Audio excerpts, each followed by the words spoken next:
अस्सलाम वालेकुम व्यूअर्स, खुशखबरी सीरीज़ की नई एपिसोड में खुशामदीद। मैं हूं आपका मेज़बान अब्दुर्रहमान। आज हम आपके लिए थर कोयले से नई खुशखबरी लेकर हाजिर हुए हैं। थर की जो कोयले की फील्ड है वो छोटी नहीं है, कुछ 9100 स्क्वायर किलोमीटर के ऊपर फैली हुई है और इसमें जो कोयले के ज़खायर का तखमीना है वो 175 अरब टन लगाया जा रहा है। तो आज की खुशखबरी ये है कि इसका जो ब्लॉक 1 है उसके अंदर से भी कोयला निकाल लिया गया है। इससे पहले सिर्फ ब्लॉक 2 में से कोयला निकाल कर बिजली पैदा की जा रही थी। अगर थर के कोयले की फील्ड को बाइफरकेट करें तो हुकूमत ने इसको 12 ब्लॉक्स में तकसीम किया है। उनमें से 4 ब्लॉक्स जो है मुख्तलिफ कंपनीज को दे दिए गए हैं। इब्तदाई तौर पर ब्लॉक 2 जो है उससे बिजली पैदा हो रही है। 38 लाख टन सालाना कोयला निकाला जा रहा है। अगले साल तक ये जो सलाहियत बढ़कर 76 लाख टन हो जाएगी। अब ये जो ब्लॉक 1 है इसके अंदर शंघाई इलेक्ट्रिक जो चाइना कंपनी है उसने एक और कंपनी है साइनो सिंध रिसोर्सेज लिमिटेड, उसकी मदद से एक्सकवेशन शुरू की और ज़मीन में 145 मीटर गहराई पर जाकर इनको कोयला मिला है। ये कोयले के ज़खायर जो हैं वो 3 अरब टन बताए जा रहे हैं जो सिर्फ ब्लॉक 1 के अंदर मिला है। अगर इन कोयले के ज़खायर को हम क्रूड ऑयल यानी ऑयल के अंदर कन्वर्ट करें तो 5 अरब बैरल तेल बनता है। इतना तेल है जितना इस वक्त पाकिस्तान के जो प्रूवन ऑयल रिजर्व्स हैं उससे भी कम से कम 10 गुना ज़्यादा है। इस कदर ज़्यादा ये बड़े रिसोर्सेज हैं। इनसे जो है 2 पावर प्लांट चलेंगे, 660 मेगावाट के 2 पावर प्लांट, मजमूई तौर पर 1320 मेगावाट के पावर प्लांट इस कोयले से चलेंगे और ये पाकिस्तान में दूसरा पावर प्लांट होगा जो कि अपने लोकल कोयले से चलेगा। इससे पहले इतने पावर प्लांट्स हैं हमारे पास, वो इंपोर्टेड कोयले से चल रहे हैं। वैसे हुकूमत कोशिश तो कर रही है कि जो ऑलरेडी जो कोयले से चलने वाले पावर प्लांट हैं जैसे कि साहिवाल के करीब जो है या बिन कासम पे है उनके साथ निगोसिएशन की जाए और उनको कहा जाए कि आप 80% कोयला इंपोर्टेड इस्तेमाल करें, 20% लोकल इस्तेमाल करें, तो आपकी जो बिजली की पैदावारी लागत है उसमें 20% तक कमी वाक़या होगी। क्योंकि जो पावर प्लांट जिस हिसाब से बनता है, जिस कोयले के मेयार से बनता है, वो उसी तरह का कोयला इस्तेमाल कर पाता है। अब इम्पोर्टेड कोयला है वो जो पाकिस्तान में इस्तेमाल हो रहा है हमारे पावर प्लांट्स के अंदर वो निस्बतन अच्छी क्वालिटी का है। पाकिस्तानी कोयला दरमियाने दर्जे का लिग्नाइट क्वालिटी का कोयला है। वैसे तो दुनिया भर में जो हमारे ख़िलाफ़ क़ुव्वतें थी उन्होंने हमेशा प्रोपेगेंडा किया कि पाकिस्तान के पास थर के अंदर ज़खायर तो बहुत बड़े लेकिन ये ज़खायर जो हैं काबिल इस्तेमाल नहीं, और हमारे हुक्मरान और ब्यूरोक्रेट हमेशा उनके इस प्रोपेगेंडा में आते रहे और हमने कभी अपना इंडिजिनस कोल इस्तेमाल ही नहीं किया।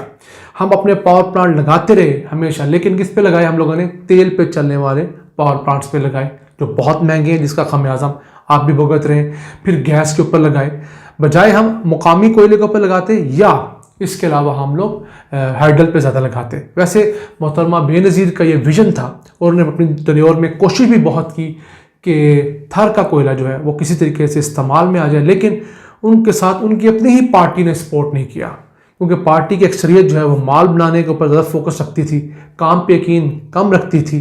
तो इसी वजह से उनके दौर के अंदर ये काम ना हो सका। 2008 में जब नई हुकूमत आई सिंध के अंदर पीपल्स पार्टी की, उन्होंने कुछ हलचल की, उसके बाद चीज़ एक्सपेडाइट हुई तो थर कोयले से प्रॉपर काम का आगाज़ हुआ। अब थर कोल 1 की बात की जाए जो ब्लॉक 1 है तो इसका बेसिकली मुआहदा जो साइन हुआ था वो 24 मई सन 2012 में हुआ था। देखिए कितना अरसा हो गया, तकरीबन 10 साल पहले मुआहदा हुआ। काम का जो आगाज़ यहाँ पर ग्राउंड वर्क हुआ वो 2019 के अंदर इसके लिए मशीनरी इंपोर्ट होना शुरू हुई और 2020-21 में जाकर इसकी मशीनरी पाकिस्तान पहुंची। तो अब जाकर इसके अंदर इतनी ताख़ीर से अब ये कोयला निकलना शुरू हुआ है। अब पाकिस्तान की कोयले की डिमांड्स बहुत बढ़ गई हैं। एक तो पाकिस्तान के पास अपने 4-4.5 हज़ार मेगावाट के कोयले से चलने वाले पावर प्लांट्स हैं, उसके अलावा हमारे यहाँ सीमेंट इंडस्ट्री और हमारे जो भट्टे हैं उनके अंदर बहुत बड़ी मिकदार में कोयला इस्तेमाल होता है और उसकी अक्सरियत जो है हम इंपोर्ट करते हैं। सिर्फ हमारे जो सीमेंट प्लांट है उनको ही 2 करोड़ टन कोयला चाहिए, यानी जितना कोयला ब्लॉक 1 से पूरा निकलेगा और जितना ब्लॉक 2 से हम अगले साल तक एक्सपेंशन के बाद निकाल पाएंगे। वो अगर तमाम भी हम सीमेंट के प्लांट्स को दे दें तो हमें तब भी 50 लाख टन कोयला इंपोर्ट करना पड़ेगा। अब तो हमारे कोयले की इंपोर्ट जो है वो तकरीबन 2 अरब डॉलर्स को टच कर रही है। पहले हम सिर्फ क्रूड ऑयल या पेट्रोल डीजल इंपोर्ट करते थे, फिर हम लोगों ने एलएनजी गैस 2 अरब डॉलर की इंपोर्ट करना शुरू की। अब कोयला भी 2 अरब डॉलर का इंपोर्ट कर रहे हैं और गुज़िश्ता दिनों तो कोयला दुनिया में तारीख की बुलंद तरीन सतह पर गया जो कि $250 फी टन था। अब पाकिस्तानी कोयला जो है हमें तकरीबन इस वक्त $40-45 फी टन का पड़ रहा है। जैसे जैसे हमारी ये माइंस बड़ी होंगी साइज में तो उसके बाद इसकी प्राइस मजीद कम होगी और उम्मीद है अगले साल तक पाकिस्तानी कोयले की जो लागत है वो $27 फी टन हो जाएगी, जो कि बहुत माकूल जो है वो एक मिकदार होगी और बहुत माकूल रेट होगा। तो नाज़रीन, ये है वो अहम करने का काम जो कि बहुत पहले करना चाहिए था, जिसने पाकिस्तान को बहुत बैक ट्रैक पर डाला है। अब इसी के साथ हम आपको खुशखबरी बता चुके हैं दिसंबर के महीने में कि इस कोयले को अब पाकिस्तान दूसरी जगह पहुंचाने के लिए एक रेलवे ट्रैक बिछाने जा रहा है।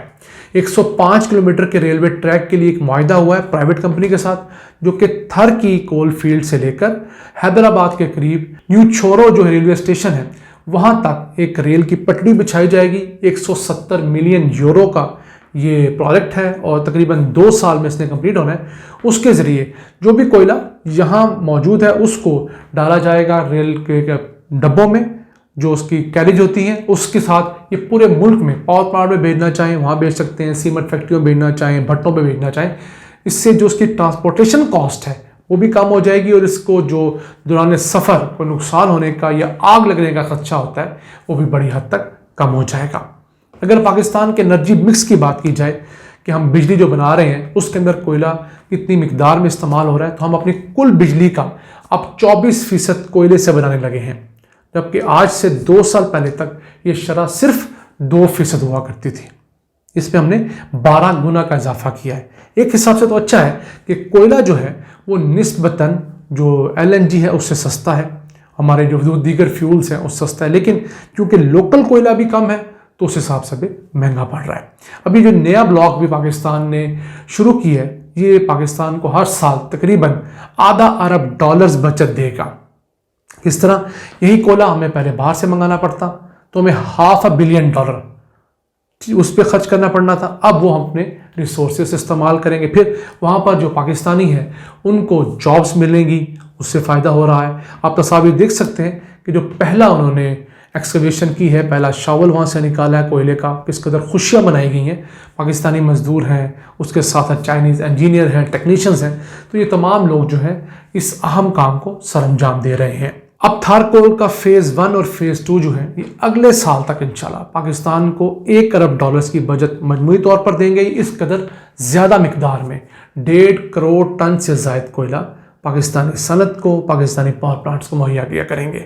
और इसी के साथ साथ इनकी एक्सपेंशन भी चलेगी। सन 2023-24 में जो ब्लॉक 2 है उसको मज़ीद एक्सपेंड कर दिया जाएगा, उसको 1.25 करोड़ टन तक ले जाया जाएगा, फिर इस ब्लॉक 1 को भी बढ़ाया जाएगा, फिर ब्लॉक 3 और ब्लॉक 4 पे भी काम का आगाज़ होगा। तो मुझे अल्लाह के घर बहुत उम्मीद है कि सन 2025 तक पाकिस्तान अपने कोयले की ज़रूरियात में खुद कफील हो जाएगा। अब यहाँ पर एक छोटा सा पॉइंट आपको क्लियर करना चाहता हूँ। बहुत सारे लोग शिकवा करते हैं या इस पे कमेंट करेंगे नहीं कि माहौलियात के लिए कोयला बहुत बुरा है, तो जनाब बिल्कुल बुरा किसने कहा है, लेकिन इस वक्त पाकिस्तान दुनिया के अंदर माहौलियात ख़राब करने में 1% भी हिस्सा नहीं रखता, लेकिन हम दुनिया के 5 बड़े ममालिक में शुमार होते हैं जो माहौलियात की वजह से सफ़र कर रहे हैं। तो हम दुनिया की वजह से हम सफ़र कर रहे हैं, हमारा कोई कसूर नहीं। तो अगर हम अपने आप को ग्रो करने के लिए अपना कोयला जला लेते हैं, अगले 8, 10, 15 साल तक कोयले से अपनी इकोनॉमी एक दफ़ा चला लेते हैं, इस दौरान रिन्यूएबल भी सस्ती हो जाएंगी, सोलर मज़ीद सस्ता होगा, विंड सस्ती होगी, हाइड्रो पावर पाकिस्तान में आ जाएंगे, तो पाकिस्तान के पास एक स्विच करने का मौका होगा। वरना हम उसी तरह फंसे चले जाएंगे, कभी एलएनजी के अंदर, कभी डीजल से चलने वाले प्लांट्स के अंदर, कभी और प्लांट्स के अंदर। तो नाज़रीन, जो गरीब होता है उसके लिए सबसे पहले पेट की भूख भरना इशू होता है, उसके लिए हाइजीन और बहुत ज़्यादा 5 स्टार माहौल वो कतन मायने नहीं रखता। हम एक गरीब मुल्क है, बांग्लादेश गरीब मुल्क है, इंडिया गरीब मुल्क है। अगर हमने तरक्की करनी है तो हमें जो रिसोर्स अपने पास मौजूद हैं, चाहे वो डर्टी फ्यूल ही क्यों ना हो, उसको इस्तेमाल करके एक दफ़ा जंप लेना होगा। जब हम जंप ले जाएं तो हम भी यूरोप की तरह साफ कपड़े पहनकर रिन्यूएबल करके दुनिया को मज़ीद बेवकूफ़ बना सकते हैं, क्योंकि यूरोप ने भी इसी कोयले की बुनियाद पर तरक्की की है। इन अल्फाज के साथ अपने मेज़बान अब्दुर्रहमान को इजाज़त दीजिए। अल्लाह निगहबान।